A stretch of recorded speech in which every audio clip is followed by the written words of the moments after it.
Marcus Chen had always believed that his fists could solve any problem. Standing 6 feet tall with the lean, muscular build of a dedicated martial artist, he carried himself with the confidence that came from 15 years of rigorous training and an impressive collection of black belts in multiple disciplines. His dojo in downtown Los Angeles was considered one of the premier martial arts schools on the West Coast, attracting students from across the country who wanted to learn from the man many considered a living legend. At 32 years old, Marcus had already achieved more than most martial artists could dream of in a lifetime. He held black belts in karate, taekwondo, Brazilian jiu-jitsu, and Krav Maga. His trophy case gleamed with medals from international competitions, and his walls were covered with photographs of him breaking boards, sparring with famous fighters, and teaching seminars to packed audiences. But, perhaps more than his technical skills, it was Marcus's reputation for being unbeatable that had made him famous in martial arts circles. The problem was that success had gone to his head. Over the years, Marcus had developed an ego that matched his impressive resume. He had begun to believe his own hype, convinced that there was no opponent he couldn't defeat and no situation his martial arts skills couldn't handle. This arrogance manifested itself in various ways throughout his daily life. He would challenge other martial artists to impromptu sparring matches in public places, often embarrassing them in front of crowds. He had been kicked out of several gyms for his aggressive behavior and disrespectful attitude toward other instructors. Marcus's students at his own dojo had mixed feelings about their teacher. While they respected his undeniable skill and the effective techniques he taught them, many were put off by his constant boasting and his tendency to humiliate students who made mistakes. He would often tell stories about his fights and victories, embellishing the details to make himself sound even more impressive. According to Marcus, he had never lost a fight, never been knocked down, and never met an opponent who could challenge him for more than a few seconds. His arrogance extended beyond the martial arts world into his personal relationships. Marcus had difficulty maintaining friendships because he couldn't resist trying to establish his dominance in every interaction. He would arm wrestle friends at bars, challenge acquaintances to push-up contests, and constantly steer conversations back to his own accomplishments. His dating life was similarly troubled, as potential partners quickly grew tired of his need to always be the alpha male in every situation. The turning point in Marcus's story began on a crisp autumn morning when he received an unexpected phone call from his agent, Rebecca Martinez. Rebecca had been representing Marcus for 3 years, helping him secure endorsement deals, seminar bookings, and media appearances. She was one of the few people in his life who could speak frankly to him about his behavior, though even she had to be careful about how she phrased her advice. "Marcus, I have an incredible opportunity for you," Rebecca said, her voice filled with excitement. "I just got off the phone with the cultural attaché at the British Embassy. They're hosting a special reception next month for the visiting Prince of Wales, and they want you to give a martial arts demonstration for the royal delegation and their guests." Marcus's eyes lit up immediately. This was exactly the kind of high-profile event that could take his career to the next level. Performing in front of royalty would give him prestige and credibility that no amount of tournament victories could match. He could already imagine the headlines and the way he would work this achievement into his future promotional materials. "This is perfect, Rebecca," Marcus said, already pacing around his office with excitement. "When and where? What kind of demonstration do they want? How many people will be watching?" Rebecca could hear the enthusiasm in his voice, but she also detected the familiar note of arrogance that always made her slightly nervous. "The reception is being held at the Beverly Hills Hotel next month. They want a 15-minute demonstration showcasing different martial arts techniques. The audience will include the prince, several other members of the royal delegation, British diplomats, American officials, and about 200 invited guests from the entertainment industry and political circles." 15 minutes? Marcus scoffed. "I could fill an hour easily. These people have probably never seen real martial arts before. I'll give them a show they'll never forget." Rebecca paused, choosing her words carefully. "Marcus, I need to emphasize how important this event is. These are very high-profile guests, and the security will be extremely tight. The British Royal Protection Officers will be there, along with Secret Service agents and private security. You need to be on your absolute best behavior. No impromptu challenges, no showing off beyond what's planned, and definitely no interactions with the security personnel. Marcus laughed dismissively. Come on, Rebecca. When have I ever caused problems at an event? I'm a professional. I know how to handle myself around important people. Rebecca bit her tongue, remembering several incidents where Marcus's ego had created awkward situations, but she decided not to bring them up. Instead, she focused on the positive aspects of the opportunity. This could really open doors for you, Marcus. If you impress the right people at this reception, you could end up with international opportunities, maybe even a chance to train with some of the royal family's personal security teams. The mention of training with security teams caught Marcus's attention in a way that Rebecca hadn't expected. In his mind, he immediately began fantasizing about showing these so-called elite protectors a thing or two about real fighting skills.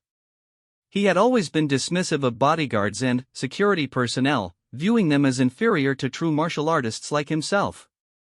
The idea of demonstrating his superiority to the people tasked with protecting royalty was incredibly appealing to his inflated ego. Tell them I'll do it, Marcus said confidently. And tell them they're getting the best martial artist in the country. Their security team might even learn something by watching me work. After hanging up with Rebecca, Marcus immediately began planning his demonstration. He wanted to create a routine that would not only impress the royal guests but would also establish his dominance and superiority over everyone in attendance. He started practicing combinations that looked particularly flashy and dangerous, incorporating high kicks, dramatic throws, and board-breaking techniques that would create maximum visual impact. As the weeks passed leading up to the event, Marcus's excitement continued to build, but so did his arrogance. He began telling everyone he met about his upcoming performance for royalty, often exaggerating the details to make the event sound even more exclusive and important than it actually was. He claimed that the prince had specifically requested him by name, that he was being paid an enormous fee, and that this was just the beginning of his international career. His students at the dojo had to listen to constant updates about the upcoming event. Marcus would interrupt training sessions to practice elements of his demonstration, using his students as unwilling assistants and test subjects. He became increasingly demanding and critical, pushing his students harder than ever because he wanted to be in peak physical condition for his royal performance. The night before the reception, Marcus could barely sleep. He lay in bed visualizing his demonstration, imagining the amazed reactions of the audience and the way the prince would undoubtedly be impressed by his skills. He pictured himself being invited to private meetings with high-ranking officials, perhaps even being offered a position training elite security forces around the world. What Marcus didn't spend any time considering was the possibility that things might not go according to his plan. In his mind, there was no scenario where he wouldn't emerge as the star of the event. He had convinced himself that his martial arts skills made him untouchable, that his reputation preceded him, and that everyone he met would naturally defer to his obvious superiority. As he finally drifted off to sleep, Marcus was completely unaware that his arrogance was about to lead him into a situation that would change his life forever. The royal protection officers he was so eager to impress were not the type of men who would be easily intimidated by flashy martial arts techniques or boastful claims of invincibility. They were highly trained professionals who had dedicated their lives to protecting some of the most important people in the world, and they had no patience for show-offs or troublemakers. The stage was set for a confrontation that would humble Marcus in ways he had never imagined possible.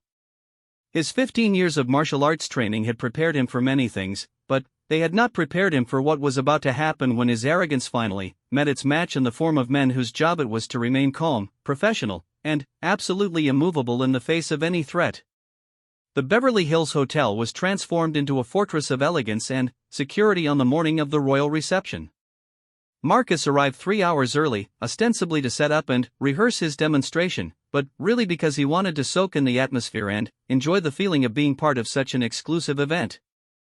As his rental car pulled up to the hotel's iconic pink facade, he couldn't help but smile at the sight of the elaborate security preparations. Black SUVs with tinted windows were positioned strategically around the building's perimeter. Men in dark suits spoke quietly into earpieces while scanning the area with the practiced eyes of professional protectors. Police barriers had been erected to keep curious onlookers at a safe distance, and every person entering the hotel was being screened through multiple security checkpoints. For most people, the heavy security presence might have been intimidating, but Marcus found it exciting. In his mind, it only added to the importance of his upcoming performance. Rebecca was waiting for him in the hotel lobby, looking elegant in a navy blue dress suit but clearly stressed about the day ahead. She had been coordinating with the event organizers for weeks, and she knew how crucial it was that everything go perfectly. When she saw Marcus approaching with his equipment bag, she felt a familiar knot of anxiety in her stomach. Despite her confidence in his martial arts abilities, she was always nervous about his tendency to improvise and show off at the worst possible moments. "Marcus, you look great," she said, giving him a quick hug. "Are you feeling ready for this?" Marcus was dressed in his finest black uniform, the one he reserved for special demonstrations. His various black belt ranks were displayed prominently, and his uniform was perfectly pressed and spotless. He had even gone to the trouble of having his name embroidered in gold thread, along with a list of his major accomplishments. To most observers, he looked like the picture of martial arts professionalism, but Rebecca could see the familiar gleam in his eyes that usually preceded trouble. "Ready?" "Rebecca, I've been ready for this my whole life," Marcus replied with a confident grin. "This is going to be the performance that changes everything. After today, I'll be known internationally as the martial artist who impressed royalty." Rebecca led him through the hotel toward the ballroom where the demonstration would take place. As they walked, she briefed him on the final details and security protocols. "Remember, Marcus, the demonstration area has been carefully marked out. You need to stay within those boundaries at all times. The prince and his party will be seated at the head table, about 20 feet from your performance space. Under no circumstances should you approach them directly or leave your designated area without permission." Of course," Marcus said dismissively. "But what if they want to meet me afterward? What if the prince wants to shake hands or ask questions about my techniques? If that happens, one of the protocol officers will facilitate the introduction," Rebecca explained patiently. "You don't initiate any contact with the royal party. You wait to be approached, and you follow their lead completely." They entered the ballroom, and Marcus was genuinely impressed by the setup. The room had been decorated with both British and American flags, and elegant floral arrangements adorned every table. A small stage had been constructed at one end of the room for his demonstration, with professional lighting that would ensure everyone could see his performance clearly. The sight of the stage made Marcus's heart race with anticipation. He had performed in many venues over the years, but never in such an obviously exclusive and important setting. While Rebecca spoke with the event coordinators, Marcus began unpacking his equipment and familiarizing himself with the performance space. He had brought wooden boards for breaking demonstrations, foam mats for throwing techniques, and even a few practice weapons to showcase his skills with traditional martial arts implements. As he arranged his materials, he became aware that he was being watched by several men in dark suits who were clearly security personnel. The men observing Marcus were members of the British Royal Protection Command, elite officers specially trained to protect the royal family during their travels abroad. They had been briefed about the martial arts demonstration and had already reviewed Marcus's background and performance history. While they found nothing concerning in his file, they were naturally suspicious of anyone who would be performing in close proximity to their principal. Detective Inspector James Harrison was the leader of the Royal Protection Team for this event. A veteran of 20 years with the Metropolitan Police, Harrison had protected members of the royal family through dozens of international visits and had developed an instinct for spotting potential problems before they escalated. As he watched Marcus setting up his demonstration, something about the martial artist's demeanor triggered his professional caution.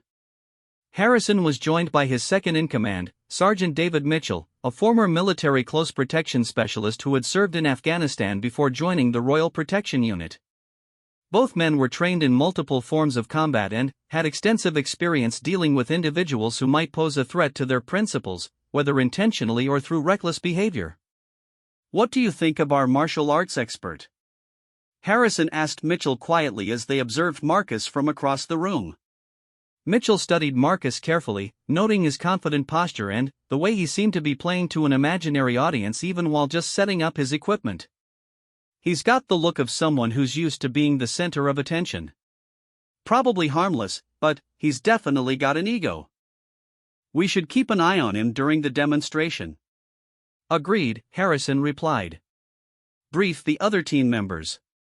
Standard protocol applies, but watch for any attempt to approach the principal or leave his designated area.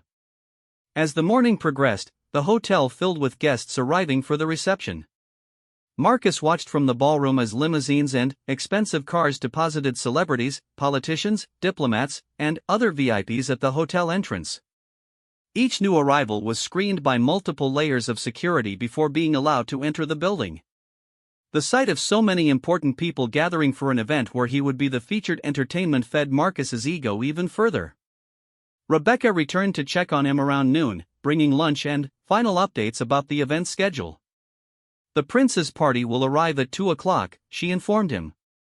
Your demonstration is scheduled for 3:30, right after the formal speeches and before the cocktail reception. That gives you about 15 minutes in the spotlight with everyone's full attention. Marcus nodded, but his mind was racing with possibilities. 15 minutes felt both too long and too short. Too long because he was worried about maintaining the audience's interest for that duration, and too short because he had so many impressive techniques he wanted to showcase. He had been mentally rehearsing his routine for weeks, but now he found himself second-guessing his choices and wondering if he should make some last-minute changes to ensure maximum impact. Have you seen the security team? Marcus asked casually. Some pretty serious-looking guys. I bet they think they're tough. Rebecca's antenna immediately went up. She recognized the tone in Marcus's voice, and it usually preceded some kind of confrontation or show of dominance. Marcus, you need to ignore the security people completely. They're just doing their job, and they're not here to be impressed by martial arts. Focus on the audience that's actually here to see you perform. Relax, Rebecca, Marcus said with a wave of his hand. I'm just making conversation. Although I have to admit, I'd be curious to see how those bodyguards would handle themselves against someone with real training. Most security guys are all intimidation and no substance. This was exactly what Rebecca had been afraid of. She could see Marcus's competitive instincts starting to take over, and she knew from experience that when he got into this mindset, he became unpredictable and potentially problematic.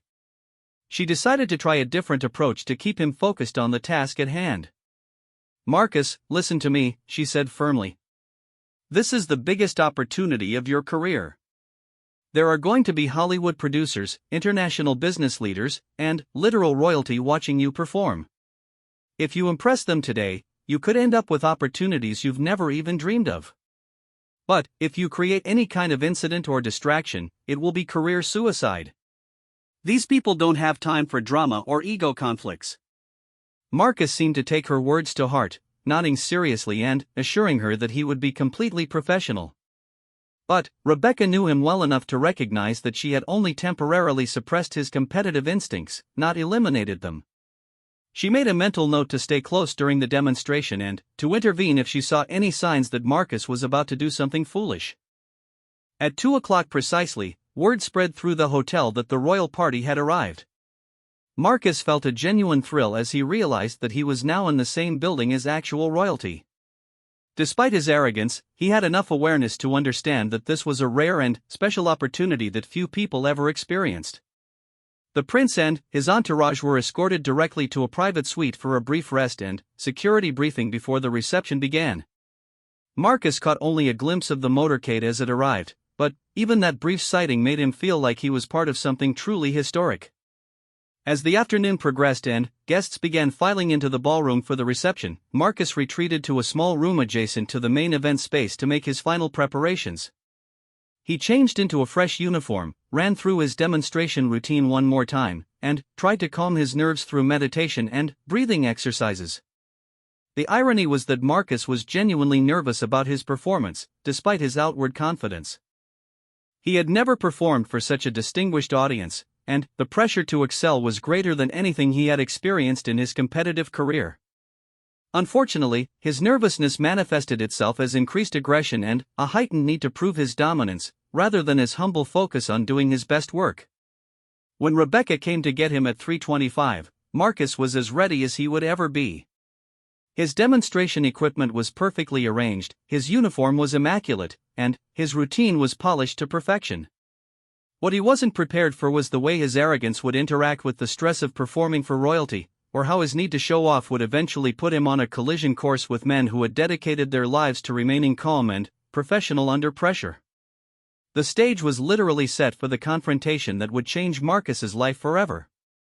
The ballroom fell silent as Marcus stepped onto the small stage that had been constructed for his demonstration. 200 of the most influential people in Los Angeles were seated at elegantly decorated tables, their conversations dying away as they turned their attention to the martial artist who was about to entertain them. At the head table, Prince William sat with perfect posture, flanked by British diplomats and American officials, all watching with polite interest. Marcus had performed hundreds of demonstrations over the years, but never for an audience like this one. The weight of the moment should have humbled him, but instead it amplified his arrogance. As he surveyed the crowd of celebrities, politicians, and dignitaries, he felt a surge of superiority. These powerful people had gathered to watch him, Marcus Chen, display his skills. In his mind, this validated everything he had always believed about himself. "Ladies and gentlemen," Marcus began, his voice carrying clearly through the ballroom's sound system, "my name is Marcus Chen, and I am honored to demonstrate for you today the deadly arts that I have spent 15 years mastering. What you are about to see represents techniques that have been refined through centuries of warfare and personal combat." Rebecca, watching from the side of the room, immediately recognized that Marcus was deviating from the modest introduction they had rehearsed. His tone was more boastful than she had expected, and his emphasis on the word deadly seemed inappropriate for such a formal setting. She caught the eye of one of the event coordinators, who looked equally concerned about the direction of Marcus's opening remarks. Detective Inspector Harrison and Sergeant Mitchell were positioned near the head table, maintaining their constant vigilance while trying to blend into the background of the event. Both men noted Marcus's bombastic introduction and exchanged a meaningful glance. In their experience, people who felt the need to emphasize how dangerous they were often turned out to be more bark than bite, but they remained alert nonetheless. Marcus began his demonstration with basic forms and techniques, executing crisp punches and kicks that showcased his technical proficiency. The audience watched with genuine interest as he flowed through combinations from different martial arts disciplines, clearly displaying the years of training and dedication that had shaped his abilities. For the first few minutes, everything proceeded exactly as planned. But, as Marcus continued his routine, he began to feed off the energy of having such an important audience. The polite applause after each segment encouraged him to push further and show off more advanced techniques. He started incorporating more dangerous elements into his demonstration, throwing harder punches at imaginary opponents and executing higher kicks than he had practiced. When Marcus moved into the board-breaking portion of his routine, his competitive instincts fully took over. Instead of breaking the single boards he had planned to use, he began stacking multiple boards together to create more dramatic breaks. The sound of wood splintering echoed through the ballroom as Marcus destroyed board after board with powerful strikes from his hands, elbows, and feet. The audience was indeed impressed by this display of raw power, but several of the security personnel were becoming concerned about Marcus's increasingly aggressive energy. Harrison noticed that the martial artist seemed to be getting more worked up rather than more focused as his demonstration progressed. The detective inspector had seen this pattern before in individuals who became intoxicated by their own performance and lost sight of appropriate boundaries. For the climax of his demonstration, Marcus had planned to perform a series of throwing techniques using one of the hotel staff members as a volunteer. However, as he scanned the audience for a suitable assistant, his gaze fell upon the Royal Protection officers standing near the head table.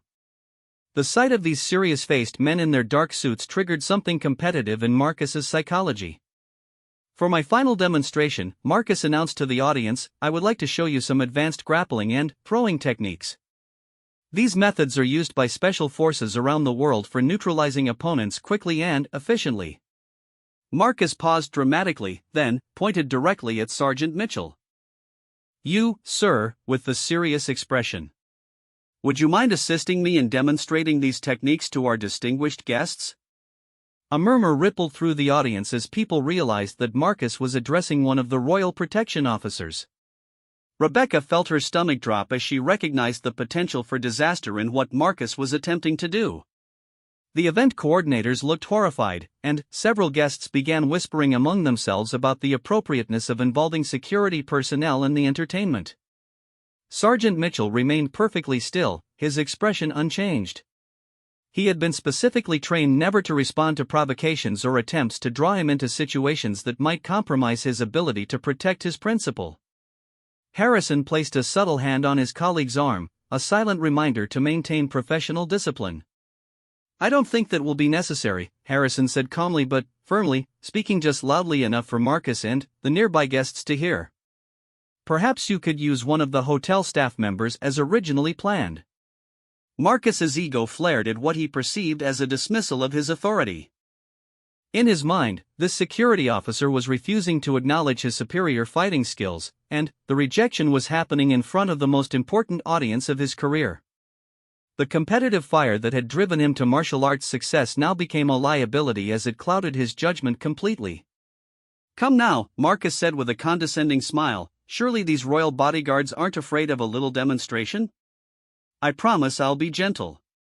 It's just a harmless display of technique for our royal guest." The ballroom had gone completely silent now. Prince William himself was watching the exchange with interest, though his expression revealed nothing about his thoughts. The other guests seemed equally fascinated and mortified by the developing confrontation. Several of the British diplomats looked like they wanted to disappear entirely. Harrison made a quick decision to defuse the situation professionally. "Sir, we appreciate your offer, but security personnel are not available to participate in demonstrations. I'm sure you understand that our duties require us to maintain our positions." Any reasonable person would have accepted this polite but firm refusal and moved on with their planned routine. Unfortunately, Marcus was far from reasonable at this moment.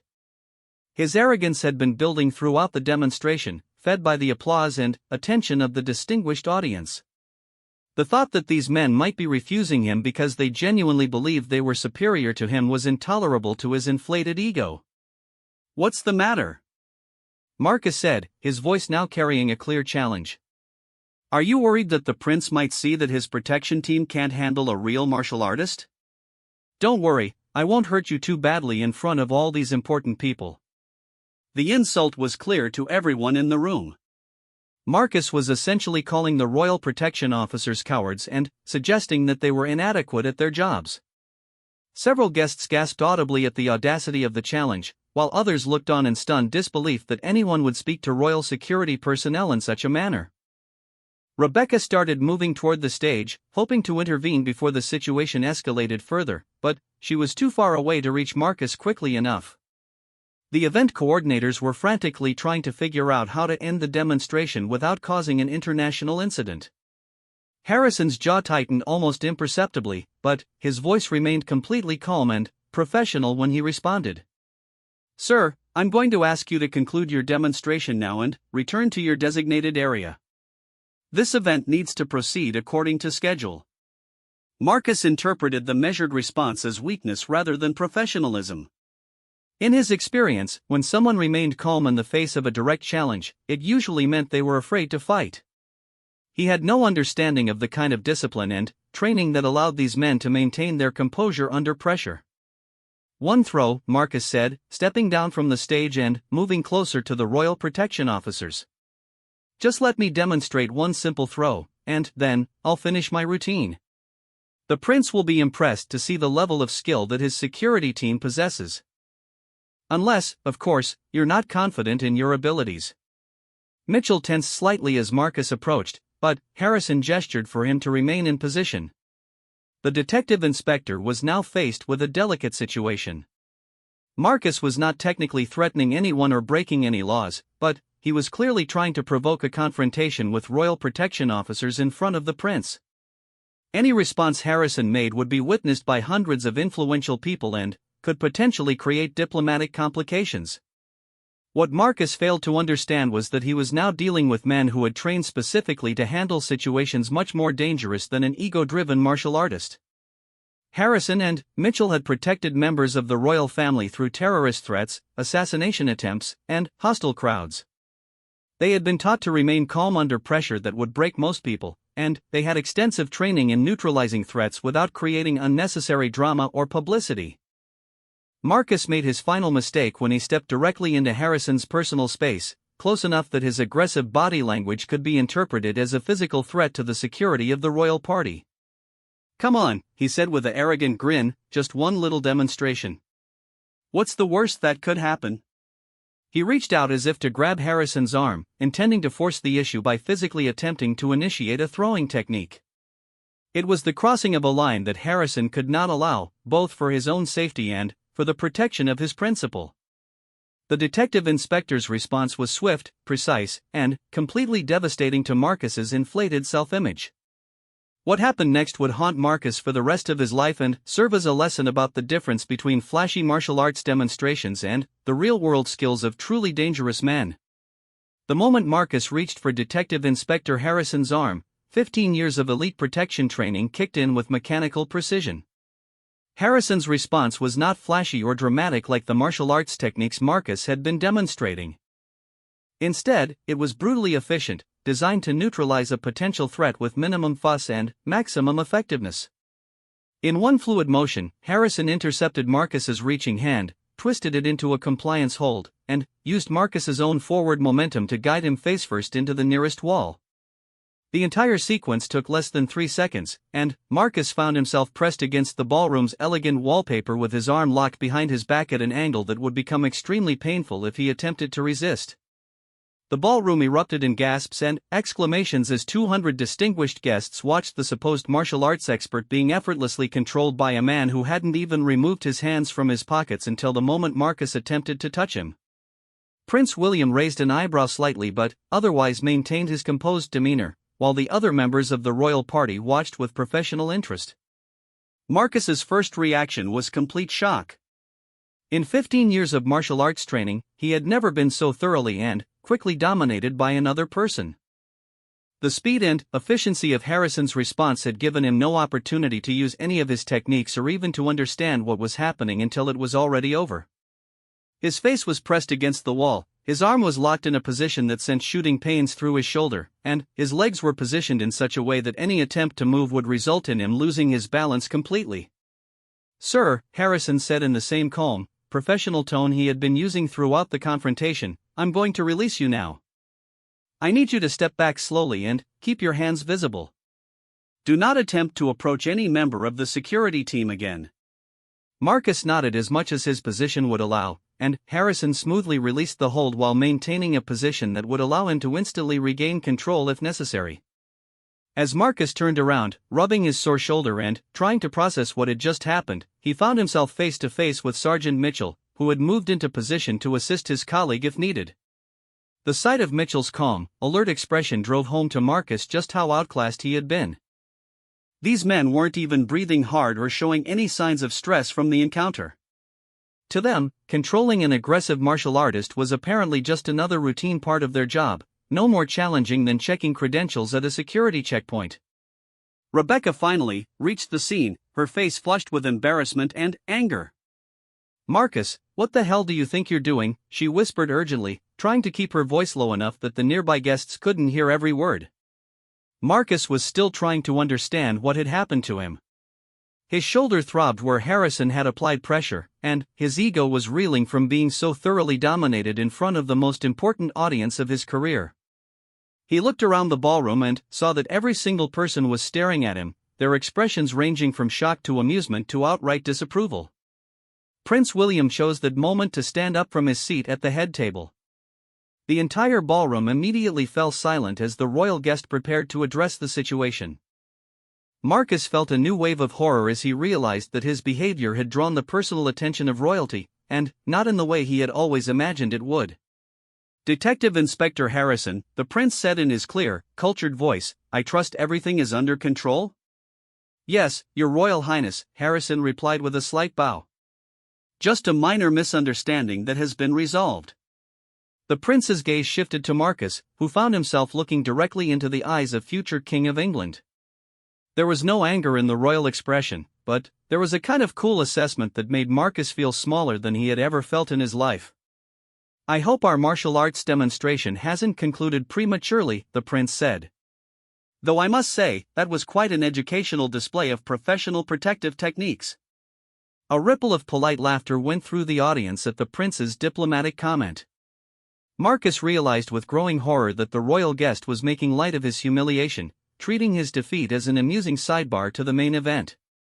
The man he had hoped to impress now saw him as nothing more than a source of entertainment. One of the event coordinators hurried forward to salvage what remained of the reception schedule. "Your Royal Highness, perhaps we should move directly to the cocktail portion of the evening. I believe our demonstration has concluded." As the attention of the room shifted away from Marcus and toward the prince's gracious response to the situation, Marcus found himself standing alone near the wall where he had been pinned moments before. Rebecca was speaking in hushed, urgent tones with the event coordinators, obviously trying to limit the damage to both their reputations. The royal protection officers had returned to their positions as if nothing unusual had happened at all. The cocktail reception proceeded around Marcus as if he had become invisible. Guests mingled and chatted about the evening's events, but he noticed that conversations died away whenever he approached a group of people. Word of his humiliation was spreading through the room faster than he could move to escape it. Marcus retreated to the small preparation room where he had changed clothes earlier, desperately trying to process what had gone wrong. In his mind, he replayed the confrontation over and over again, searching for some explanation that would allow him to maintain his self-image as an unbeatable martial artist. Perhaps Harrison had gotten lucky, or perhaps Marcus had been caught off guard because he hadn't expected the security officer to actually respond to his challenge. But, no matter how he tried to rationalize what had happened, Marcus couldn't escape the fundamental truth of the situation. He had been completely outclassed by a man who wasn't even trying to hurt him, just control him. Harrison's technique hadn't relied on strength or speed or flashy movements. It had been pure skill and experience, applied with the kind of confidence that came from years of real-world application rather than tournament competition. Rebecca found him sitting alone in the preparation room 20 minutes later, still rubbing his sore shoulder and staring blankly at the wall. Her initial anger had given way to a mixture of sympathy and professional concern about the damage this incident would do to both their careers. "Marcus," she said gently, sitting down beside him, "we need to talk about what just happened out there." "I don't understand," Marcus said quietly, his usual bravado completely deflated. "I've been training for 15 years. I have black belts in 4 different disciplines. How did he make it look so easy?" Rebecca sighed deeply before responding. "Marcus, there's a difference between sport martial arts and the kind of training those men have. They're not learning techniques to win trophies or impress audiences. They're learning to protect people's lives against real threats. Everything they do is designed for actual combat situations, not demonstrations." "But I know real fighting techniques too," Marcus protested. "I've studied Krav Maga and military combatives. I should have been able to defend myself." "Maybe," Rebecca said carefully, "but you've been training in a controlled environment with rules and safety equipment. Those men train to handle life or death situations where there are no rules and no second chances. Plus, they work as a team every day. Did you notice how the other officer was ready to help if needed? You weren't just facing one man, you were facing a coordinated professional unit." The truth of Rebecca's words was starting to sink in, but Marcus's ego was fighting against accepting the reality of his situation. He had built his entire identity around being a superior fighter, and admitting that he had been easily beaten would require him to fundamentally reconsider everything he believed about himself. "What happens now?" Marcus asked, dreading the answer. Rebecca's expression was grim. "Well, the good news is that Prince William handled the situation with grace and humor, so there probably won't be any diplomatic incidents. The bad news is that everyone at that reception saw what happened, and many of them have connections to the entertainment industry and media. This story is going to get around." Over the following days, Rebecca's prediction proved accurate. Video footage of Marcus's confrontation with the royal protection officer, captured on multiple guests' phones, began circulating on social media. The story was picked up by entertainment news outlets, martial arts websites, and even some mainstream media sources.